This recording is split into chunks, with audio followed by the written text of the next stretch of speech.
लेना अकेली बैठी है। बारिश उसकी खिड़की के बाहर की दुनिया को धुंधला कर रही है।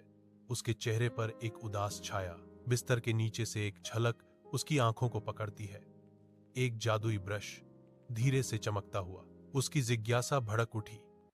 वह ब्रश की ओर बढ़ती है। उसकी उंगलियां उसके चिकने हैंडल को छूती हैं। अपनी कलाई के एक झटके से वह कागज पर एक जीवंत लाल गेंद बनाती है।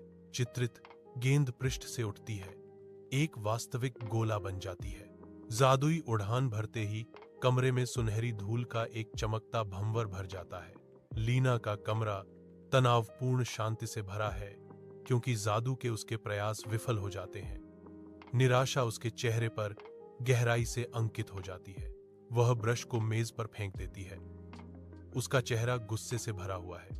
टॉमी कमरे में प्रवेश करता है, लीना की निराशा के बढ़ते तूफान के बीच मासूमियत का एक प्रतीक। टॉमी ने लीना को अपना आधा खाया हुआ कुकी दिया, जो कि धुंधले कमरे में दयालुता का एक साधारण कार्य था।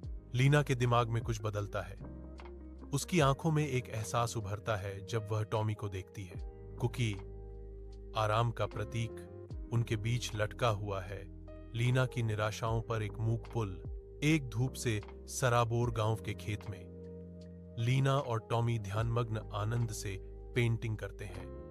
उनके ब्रश जमीन को बदल रहे हैं। बच्चों की हंसी हवा में गूंजती है, क्योंकि वे नवनिर्मित काल्पनिक खेल के मैदान में आनंद लेते हैं। लीना देखती है, उसका दिल शुद्ध आनंद को देखकर गर्मजोशी और खुशी से भर जाता है। अचानक लीना के हाथ में ब्रश एक तीव्र जादुई प्रकाश के साथ चमकता है, जो पहले से कहीं अधिक उज्जवल है। प्रकाश स्पंदित होता है, जो लीना के चेहरे को आश्चर्य और समझ के मिश्रण से रोशन करता है। कथन: लीना को एहसास होता है कि जादू को साझा करने से यह और भी मजबूत होता है।